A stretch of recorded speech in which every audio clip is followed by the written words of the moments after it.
내년 총선을 앞두고 민심은 어떻게 움직이고 있는지 YTN 정기 여론조사로 알아봅니다. 여론조사 전문기관 엠브레인 퍼블릭 이병일 대표, 정치부 김경수 기자와 함께하겠습니다. 두 분 어서 오세요. 네, 안녕하세요. 네, 일단 YTN 지난 9월부터 매달 여론조사를 진행해서 이번이 네 번째인데 조사 개요부터 간략하게 설명을 해주시죠. 예, 이번 조사는 YTN 의뢰로 엠브레인 퍼블릭에서 지난 17일부터 이틀 동안 전국 18세 이상 남녀 유권자 1,006명을 대상으로 조사를 진행을 했고요. ARS 방식이 아닌 면접원이 직접 전화 면접 방식으로 조사를 진행을 했습니다. 응답률은 11.7%고요. 오차 범위는 95% 신뢰 수준에서 플러스 마이너스 3%. 기타 자세한 내용은 중앙선거 여론조사 심의위원회를 통해서 자세히 참조를 하시면 되겠습니다. 네, 자 그러면 이번 조사 주요 포인트 그 내용도 좀 살펴보겠습니다. 국민의힘 비대위원장 후보로 거론되는 한동훈 법무부 장관이 어제 사실상 정치 출사표 같은 발언을 했었는데 국민의힘 지지층에서도 한 장관 선호도가 높은 것으로 나타났다고요. 네, 그렇습니다. 이번 조사에 응한 사람들 중에서 국민의힘 지지층 268명만 대상으로 누가 국민의힘 비대위원장으로 좋겠냐 이런 질문을 했습니다. 네.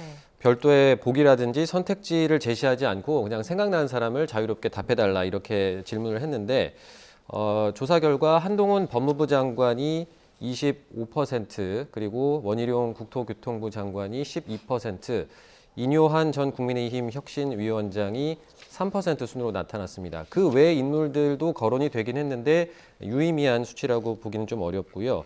그런데 여기서 이제 지금 화면에도 보시는 것처럼 눈여겨볼 부분은 없다 또는 잘 모름이라고 답한 분들이 49%가 됐고 또 여기에 더해서 아무나 상관없다 이런 응답도 2%포인트가 나왔거든요.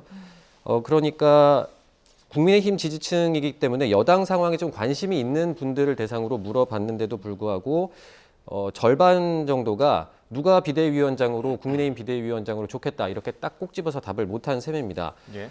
그러니까 지금 국민의힘 비대위원장으로 한동훈 장관 대세론 또는 선호론이 분명히 존재하는 건 맞는데 동시에 누가 좋겠다라고 확신을 가진 사람도 그런 확신이 없는 사람도 적지 않다 이렇게 풀이를 할 수가 있을 것 같고요.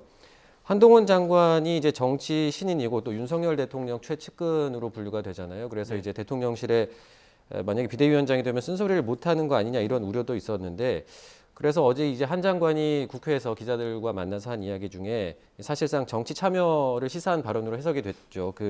모든 길은 처음은 길이 아니었다. 그리고 누군가를 맹종한 적도 없다. 이런 발언을 하게 됐는데 앞서 말씀드린 이런 우려를 좀 의식한 게 아닌지 이렇게 볼 수 있는 대목인 것 같습니다. 예, 어제 한동훈 장관 발언 이후로 또 국민의힘 비대위 조만간 출범할 거란 관측은 계속 나오고 있는데 그동안 그 여당 인적 쇄신 움직임에 대한 평가는 어떤지도 조사를 했죠? 예, 그렇습니다. 이번 조사 전에 친윤 핵심인 장제원 의원이 불출마 선언을 했고요. 지난주에 예. 김기현 대표 사퇴를 통해서 국민의힘 인적 쇄신 노력이 어떻게 됐는지를 물었습니다. 그랬을 때 적절하다. 쇄신 노력이 적절한 노력이다라고 하는 응답이 26%, 여전히 쇄신 노력이 부족하다는 응답이 56% 나왔습니다. 그래서 이런 부분은 보수층에서는 부족하다는 응답이 42%, 그다음에 중도층에서는 부족하다는 응답이 63%, 진보 쪽에서는 부족하다는 응답이 74%로 전체적으로 부족하다는 응답이 많았습니다. 예. 민주당 얘기도 좀 해보겠습니다. 이낙연 전 대표의 신당 창당 관련해서도 관심이 좀 계속 높은 편인데 이번 조사에서는 민주당 지지층의 부정적인 여론이 좀 우세한 것으로 나타났다고요. 예, 이낙연 신당에 대해서 긍정적으로 본다는 응답이 36%, 반면에 부정적으로 본다는 응답이 50%입니다. 네. 그래서 전체적으로 이낙연 신당에 대해서는 부정적으로 보는 층이 많았는데요. 특히 민주당 지지층에서 부정적으로 본다는 응답이 83%로 굉장히 높게 나왔고요.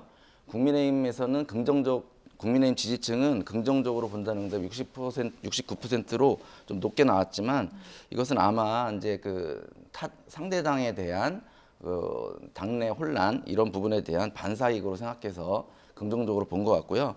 전체적으로는 부정적인 응답이 많았습니다. 특히 호남 같은 경우 지역별로 보시면 호남 같은 경우에도 67%의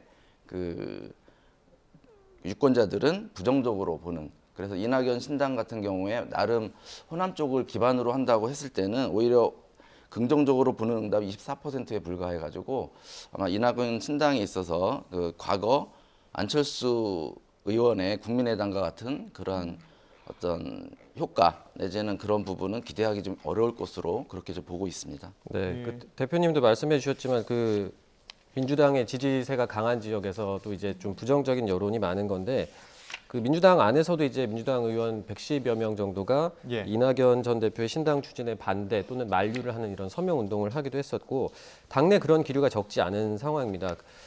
그래서 최근에는 그 이낙연 전 대표가 그 신당 창당 공식화라는 거는 좀 과장된 해석이다 이렇게 얘기를 하면서 어떻게 보면 좀 속도 조절에 나서는 모습을 보이고 있기도 하거든요.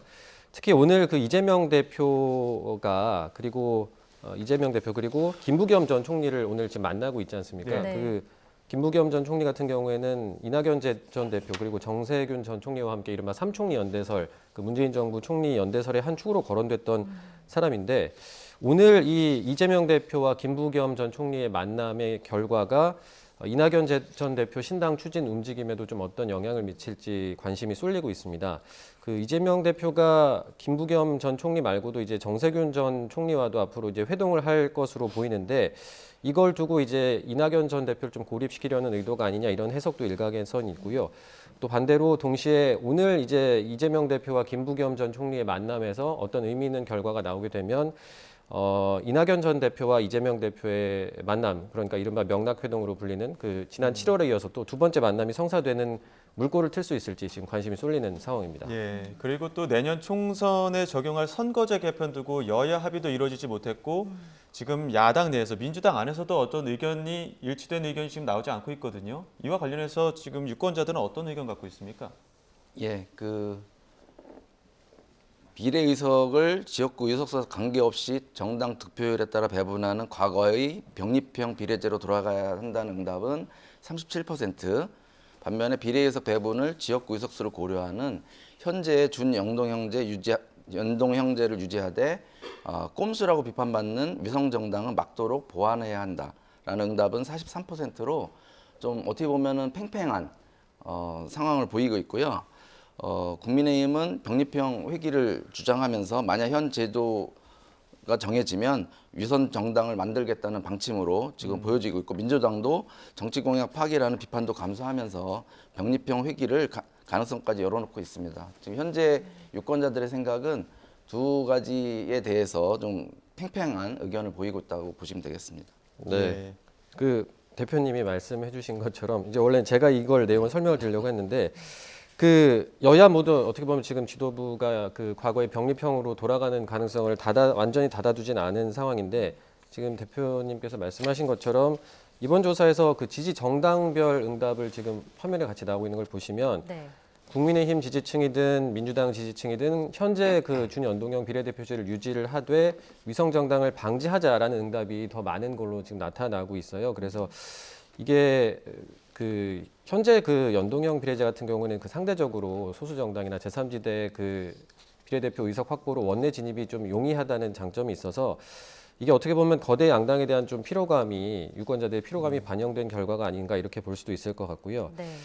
그런데 또 재밌는 점은 그 이런 연동형 비례제 취지를 훼손한다라는 비판을 받았던 게 위성 정당인데 지금 앞서도 보셨다시피 그런 이제 현재 그 준연동형 비례제를 유지를 하고 위성정당 방지해야 한다는 유권자가 적지는 않았지만 정작 내가 지지하는 정당이 위성정당을 만들 경우에는 그래도 표를 주겠다라는 응답이 지금 화면에 보시는 것처럼 뭐 반드시 투표 아니면 어쩔 수 없이 투표 이걸 합쳐서 63%로 우세하게 나타났습니다. 그러니까 위성 정당 자체는 좀 비판을 하지만 그래도 이제 선거 승리 그리고 지지하는 진영의 승리를 위해서는 좀 어쩔 수 없는 게 아니냐 이렇게 유권자들이 생각하는 게 아닌지 볼 수 있는 대목입니다. 네, 알겠습니다. 자, 이번에 12월 넷째 주 대통령 국정 운영 평가 그리고 각 정당 지지도 어땠는지도 살펴볼 텐데 어떻게 나왔습니까, 대표님?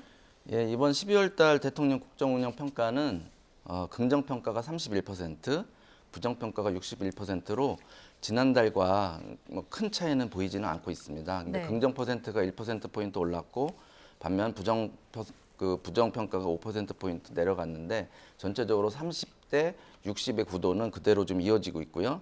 그다음에 대통령 지지도는 국민의힘 지지자의 80%, 그다음에 보수층의 61%, 그다음에 60대 70대 연령층을 중심으로 지지율이 형성이 돼 있고요. 그 좀 외연이 확대되는 부분이 좀 필요한데 그런 부분이 좀 부족하다 그렇게 볼 수가 있겠습니다. 그리고 정당 지지도 같은 경우에는 이번 12월 조사에서 국민의힘이 27%, 민주당이 33%로 큰 틀에서 민주당이 지금 현재 그 좀 더 높은 흐름을 보이고 있고요. 지난달과 비교해서 보면은 국민의힘은 조금 올랐고 그다음에 민주당은 조금 떨어져서 격차는 11%포인트에서 7%포인트로 좀 줄어든 상황입니다.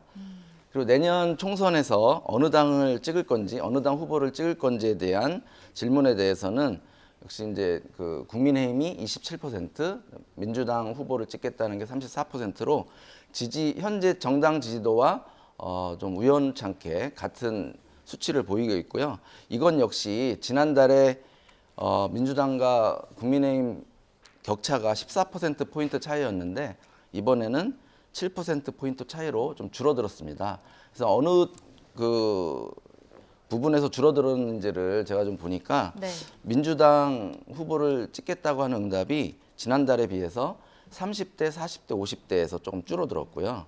그다음에 서울과 경기, 인천, 수도권 쪽에서 그 좀 폭이 좀 줄어드는 그런 수치를 보이고 있습니다. 네, 그 말씀하신 것처럼 국민의힘 지지도가 조금 오르고 민주당은 좀 떨어지면서 그 격차가 좁혀진 건데 네. 조사 기간이 이제 17일과 18일 이틀이었잖아요. 그 네. 즈음에 있었던 주요 뉴스들을 보면 그 여당 같은 경우에는 김기현 대표가 사퇴를 하고 이제 비대위원장 인선을 두고 의견을 수렴을 하던 시기거든요. 그래서 네. 아무래도 인적 쇄신 움직임이 좀 부각될 수밖에 없던 시기였고 반면에 민주당 같은 경우에는 이낙연 전 대표 신당을 둘러싸고 뭐 의원 서명이라든지 뭐 당내에서 만류 움직임이 예. 나왔었고 그리고 여당에 비해서는 상대적으로 뭐 쇄신 움직임이 부족한 거 아니냐 이런 또 얘기들도 나오던 상황이거든요. 그래서 정확히 이제 그런 이슈들이 딱 저 조사에 반영됐다고 단정할 수는 없지만 이런 상황들이 좀 영향을 미치지는 않았을까라고 생각해 볼 수는 있을 것 같습니다. 네, 여기까지 듣도록 하겠습니다. 지금까지 엠브레인 퍼블릭 이병일 대표, 정치부 김경수 기자와 함께 YTN 정기 여론조사 주요 내용 살펴봤습니다. 두 분 감사합니다. 고맙습니다. 맞습니다.